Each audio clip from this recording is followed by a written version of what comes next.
مستنصر حسین تارڑ کا سفر نامہ، غار ہرا میں ایک رات۔ پھر مدینے میں ہونا کیسا ہوتا ہے۔ میں پھر مدینے میں تھا، اور مدینے میں ہونا کیسا ہوتا ہے، جیسے قصر حمراء کے حصار کی ایک شکستہ دیوار پر میکسیکو کے شاعر اکازا کے یہ مصرعے کنندہ دکھائی دیتے ہیں جو اس نے گرناطہ میں ایک اندھے گداگر کو دیکھ کر لکھے تھے۔ اے عورت، اس گداگر کو بیک دو کہ گرناطہ جیسے شہر میں ہونا اور آنکھوں سے محروم ہونا زندگی میں اس سے بڑی اذیت اور کوئی نہیں۔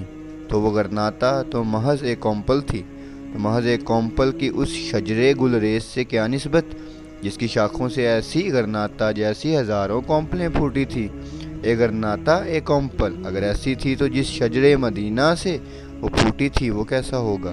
مدینے ایسے شہر میں تو انسان بے شک اندھا ہو تو بھی یہ اس کی سب سے بڑی خوش قسمتی ہوگی۔ مدینے میں ہونا ایسا ہوتا ہے۔